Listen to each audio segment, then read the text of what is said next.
Olá, muito bom dia a todos. Estamos iniciando aqui o nosso webinar, Sustentabilidade no Agronegócio, Caminhos e Oportunidades, e agradecemos aí a presença de cada um de vocês. Aos que estão presencialmente, puderam estar acompanhando aqui o evento, nosso muito obrigado, e aos participantes aí online, obrigado pela participação de vocês. Nós vamos dividir o evento em 2 blocos, né? Iniciamos agora o primeiro bloco, com as falas de abertura dos nossos integrantes aqui, apoiadores, e, ao final do segundo bloco, abriremos espaço para perguntas, dúvidas e questionamentos. Talvez não consigamos ter todos os palestrantes presentes ao final, mas toda e qualquer dúvida que surgir e for mencionado algum palestrante em específico, será enviado, né, a dúvida e a pergunta a ele, e ele retorna para nós na sequência. Então, agora eu quero passar a palavra aqui ao presidente do CEAL, Clube de Engenharia e Arquitetura de Londrina, De Carlos, e, na sequência, o Leonardo, do CBI, fará suas palavras iniciais para a abertura do evento. De Carlos. Bom dia a todos. É uma satisfação enorme estar participando deste evento, Charles, Leonardo, principalmente porque é uma atividade recente, a sustentabilidade do agronegócio. E, nesse país, quem sustenta esse país é o agronegócio. O Clube de Engenharia tem 69 anos e, dentro do seu quadro de associados, nós temos cerca de 5.000 associados, 2.000 estudantes e 3.000 profissionais. Desses 3.000 profissionais, nós temos cerca de 500 engenheiros agrônomos. E quando nos procuraram para falar sobre esse evento, foi muito gratificante, porque dentro do nosso quadro temos um número significativo de agrônomos. E falar de uma agricultura sustentável, que é recente, conversando com o Leonardo aqui, nós temos aí menos de 20 anos, né, Leonardo, de uma agricultura sustentável, e no Brasil muito menos ainda. É novo para nós, é novo para todo mundo, mas é algo que vem permeando devagarinho ao longo do tempo. Então, é um prazer muito grande, eu espero que este evento ele atinja o objetivo inicial de levar conhecimento, principalmente oportunidades, tratando da sustentabilidade do agronegócio. Volto a falar, sem o agro, esse país não estaria no estágio em que está e não teríamos passado por essa pandemia que assolou as indústrias, a construção civil, e o agro é que sustentou nesse caminho todo o percurso que nós aqui atingimos. Obrigado pela oportunidade de estar aqui presente. Sucesso para o evento. Vamos estar acompanhando de forma remota, mas é muito importante estar aqui com vocês. Um abraço a todos.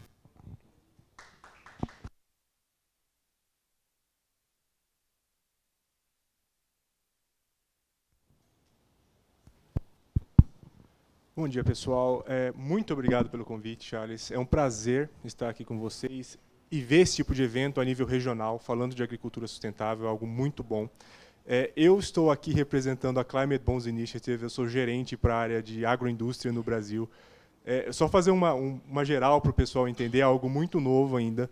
Nós somos uma organização internacional que tem como objetivo fomentar o mercado de capitais para a ação climática. Então, nós fazemos isso principalmente apoiando os títulos verdes. O que são títulos verdes? São títulos de dívida cujo o recurso levantado ele vai para um projeto, para um ativo, para uma atividade que tem um benefício ambiental claro.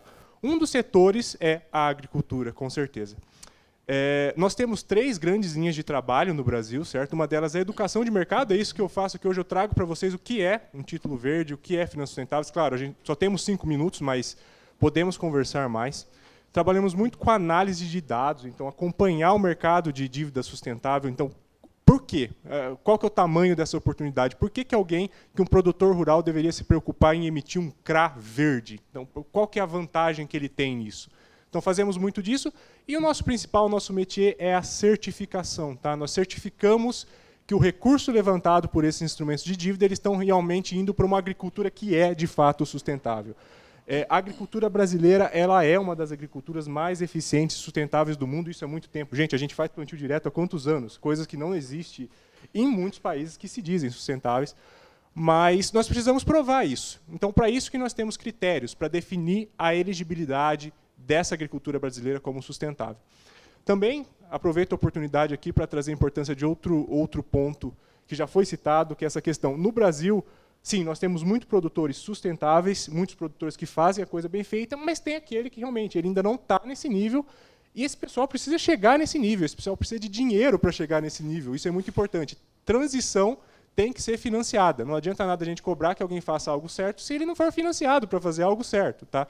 E aí entra uma nova agenda que nós estamos fomentando hoje a nível mundial, é um projeto que eu lidero no Brasil em parceria com a China e Europa, que é o desenvolvimento de uma agenda de transição para a agroindústria. Então, definir quais são os caminhos para o agronegócio transicionar para algo que seja verde e como fomentar essa transição. Tá? Eu convido a todos, recentemente nós lançamos o nosso primeiro grande relatório sobre isso, que nós chamamos de hallmarks e princípios para a transição do agronegócio, que trazem as atividades elencadas do que o produtor precisa fazer, quais são essas atividades que ele precisa transicionar para atingir um nível mais sustentável, ou esperamos que carbono neutro, resiliente, da agricultura mundial. Tá? A gente não está falando só em Brasil, mas, repito, o Brasil largou na frente, estamos na frente no quesito sustentabilidade na agricultura. Bom, é isso que eu queria trazer para vocês hoje.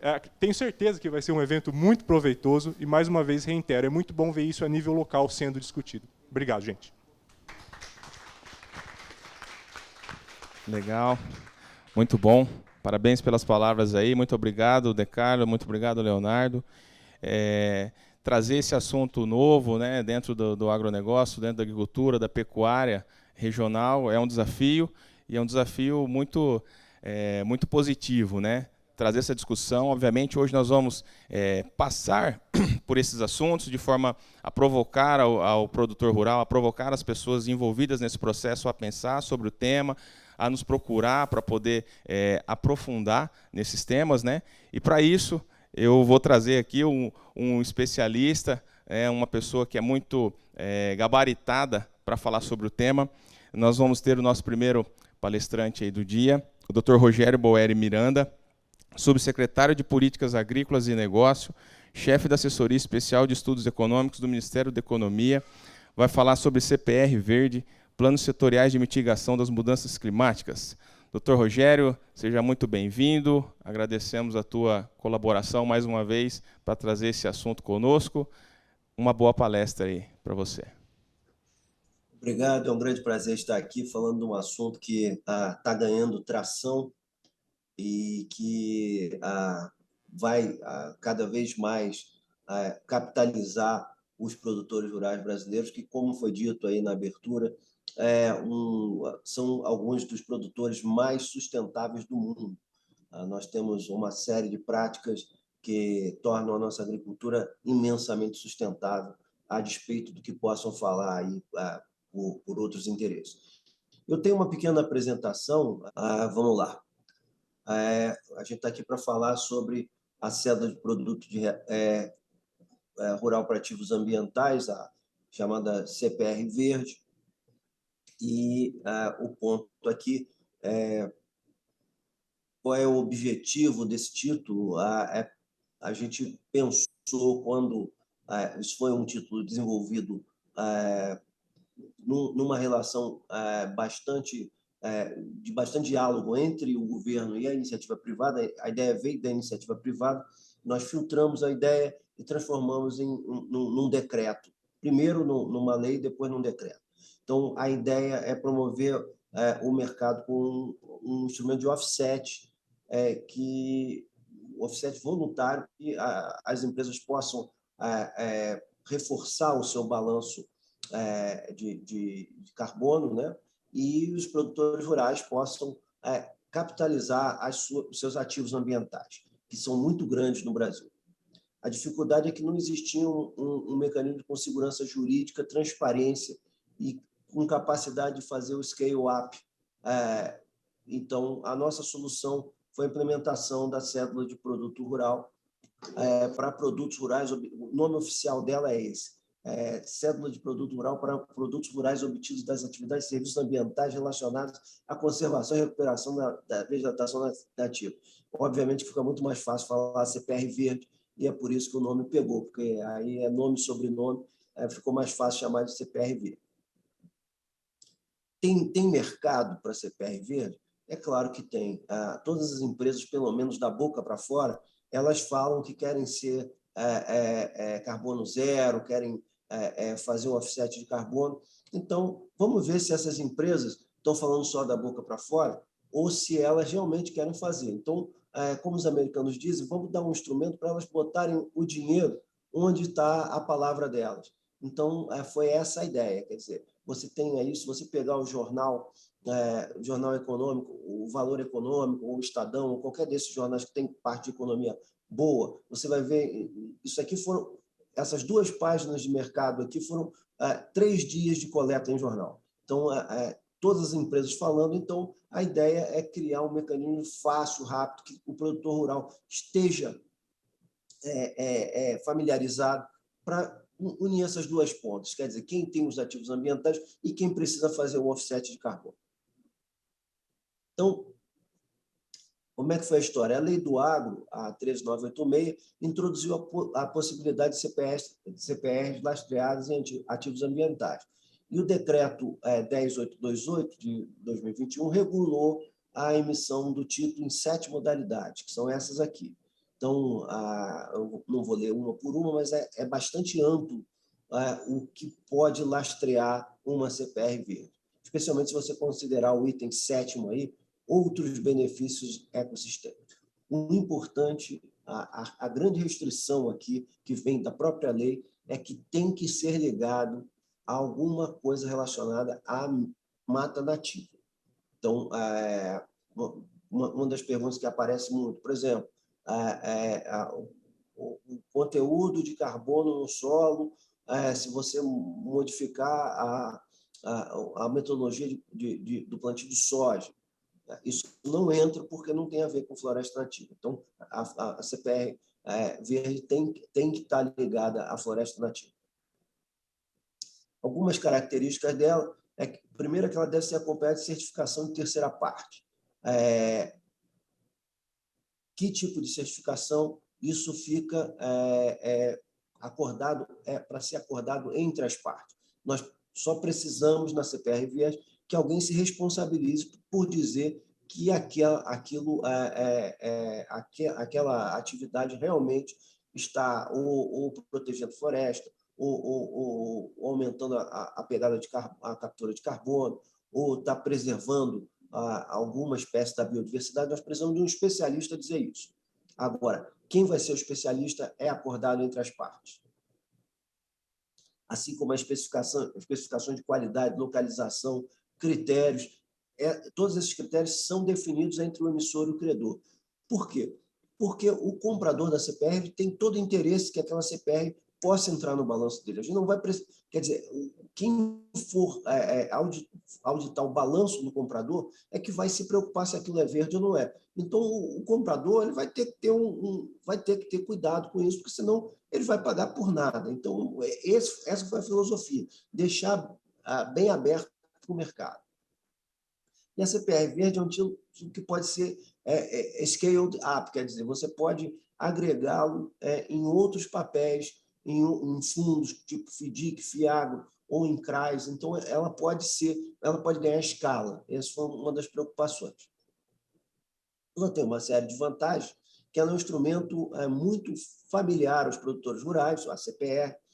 Ela pode habilitar, e vou dar um exemplo já, a negociação de projetos não performados, quer dizer, aquele projeto que ainda vai ser executado, vai capturar carbono no futuro, a gente consegue um esquema para a CPR funcionar mesmo nesse ambiente.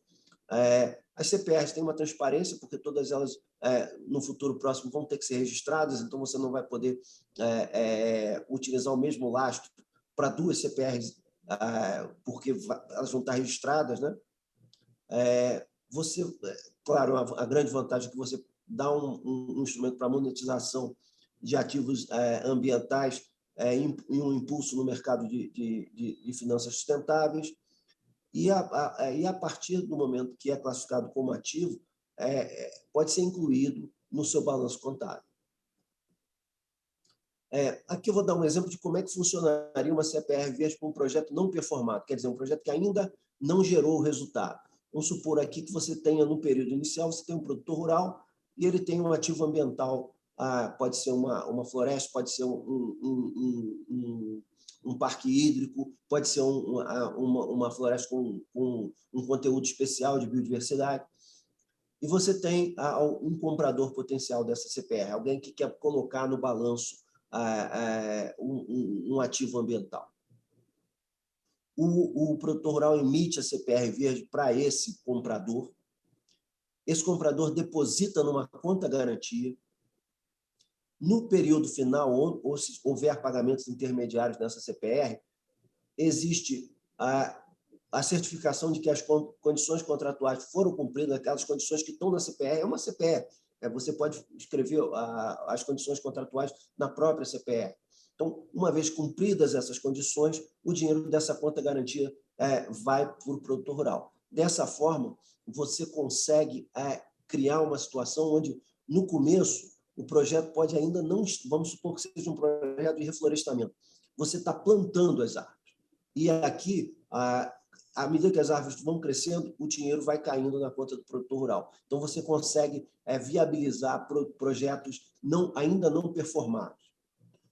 Uma outra modalidade que está sendo bastante, está ocorrendo bastante, é a chamada Unit, que é uma operação, a gente conhece como operação casada. Como é que funciona? Você tem um produtor rural que vai pegar um financiamento com uma instituição financeira. Vamos supor, para facilitar, é só um exemplo aqui, tá, pessoal? Que o produtor rural ele pegue 100 mil reais de financiamento e, no final do período, ele vai quitar esse financiamento por 120, vai pagar, então, uma taxa de juros efetiva de 20%, não é 12%, não, é 20%, desculpem aí. Então, o que acontece aqui?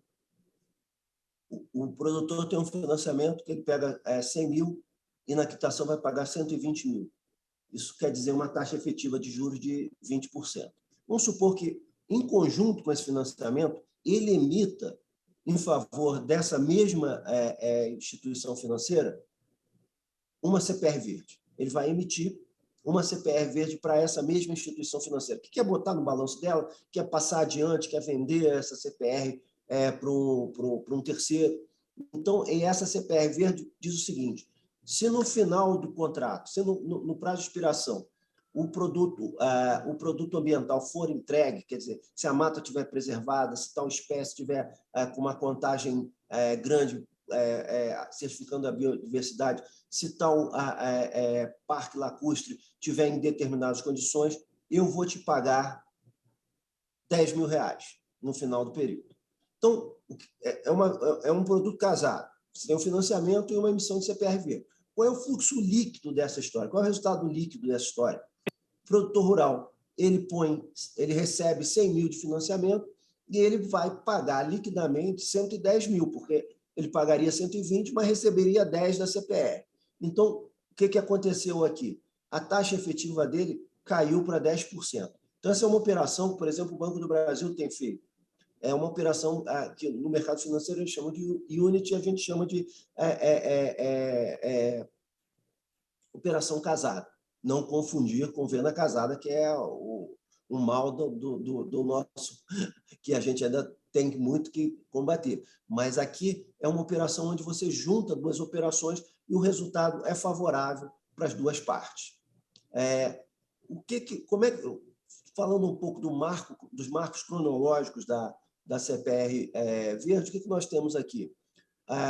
Tudo começou em abril de 2020 com a promulgação da Lei do Agro.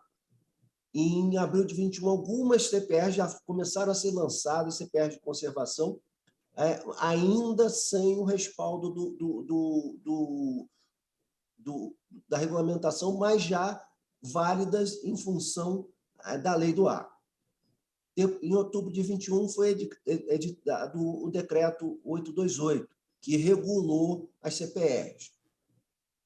Em fevereiro de 22, nós já tivemos o primeiro registro de CPR verde na B3 emitido pelo Brasil Mata Viva. Em abril de 22, o Banco do Brasil lança o BB CPR Preservação, onde ele faz essas operações com CPR verde.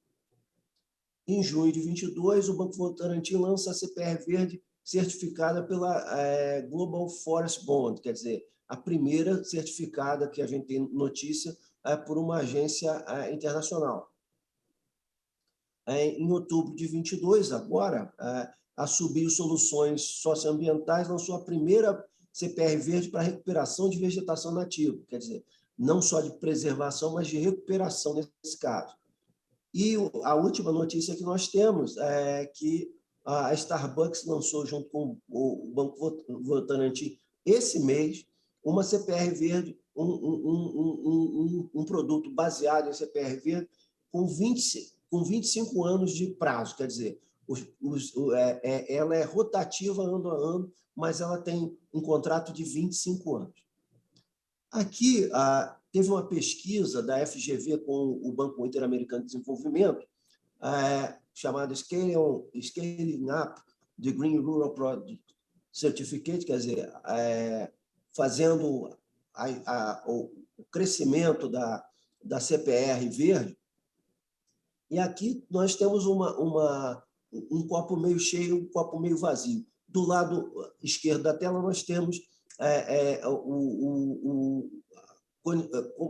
como o mercado conhece a CPR verde. Então, nós temos 10% que acompanha atentamente o assunto e 32% que tem alguma noção. E, do outro lado, nós temos uma questão de interesse. Nós temos aí que muita gente tem interesse, mas muita gente ainda um pouco de gente não conhece, mas muita gente ainda quer bastante informações. 48% tem interesse, mas ainda busca informações, e é por isso que eventos como esse são muito importantes para a gente poder divulgar o instrumento, né? Dessa mesma pesquisa, eles fizeram a pesquisa de quais são as principais dúvidas. A primeira delas, e eu vou deixar algumas respostas rapidamente aqui, mas no final eu acho que eu consigo voltar aqui para a sessão de perguntas e respostas. Primeira necessidade de criação de outros marcos legais. As pessoas perguntam se precisa disso. No nosso ponto de vista, no ponto de vista tanto do Ministério da Economia quanto da Procuradoria-Geral da Fazenda Nacional e da Receita Federal, não existe necessidade de mais marcos legais. O que está aí já é o suficiente. Quem seriam os certificadores para a CPR-V? Essa é outra pergunta que aparece muito. No caso, tem que ser alguém acordado entre as partes. Obviamente que quanto mais especialista for o certificador, mais crível ele for, maior valor vai ter a CPR-V. Porque no balanço vai pesar mais. Os auditores vão aceitar com maior probabilidade a CPR-V no seu balanço. Como seria feita a precificação da CPR-V? Isso é totalmente a mercado. Isso é totalmente a mercado. Não existe uma tabela de CPR-V. O governo não vai fazer isso. Isso aí é oferta e demanda. Comprador e emissor. E quais seriam as penalidades aplicadas ao emissor que não cumpriu o contrato? Olha, o que eu te digo é o seguinte: além de cláusulas contratuais que podem ser incluídas, como multas, uma CPR, você pode botar até penhor de safra aí, é uma CPR. Então, você pode botar a penalidade usual lá, e, obviamente, que se houver fraude, é fraude contra o sistema financeiro e pode ter implicações criminais. Mas o importante você pode colocar como cláusula todas as cláusulas que você já coloca na CPR tradicional. Então, isso dá uma segurança bastante grande para a CPR verde. Então, eu acho que já estou passando daqui dos meus 15 minutos. E a minha apresentação era bem rápida mesmo, em função do tempo, e eu gostaria só de elogiar a, a, a montagem desse evento, porque é muito importante que a gente divulgue a CPR Verde e a sustentabilidade da agricultura brasileira. Muito obrigado aí. No final, estarei disponível para perguntas. Muito obrigado, doutor Rogério. A gente que agradece a sua participação aqui. Você vem com um tema muito importante e nosso objetivo hoje é trazer novas oportunidades. E a CPR aí, ela vem com um papel muito importante nessa ideia de o produtor ter um ativo ambiental e ele poder utilizar esse ativo de alguma forma. E a CPR é um caminho. E aí, puxando um pouquinho a sardinha para o nosso lado, a CS Consultoria Ambiental, ela foi a primeira a fazer a CPR BB Preservação. Então, a gente está aí nesse caminho, pioneirismo na elaboração de CPR Verde. E quem tiver dúvida também de como fazer, quais são os passos a seguir, a CS também está à disposição para tirar qualquer tipo de dúvida que o produtor tenha, que você tenha aí na sua casa, quem está acompanhando aqui a gente. Doutor Rogério, muito obrigado. As perguntas, quem tiver aí no YouTube ou aqui, que tem alguma dúvida, que seja direcionada ao doutor Rogério, ao final do evento a gente vai selecionar as melhores e aí voltamos com um bloco de perguntas e respostas.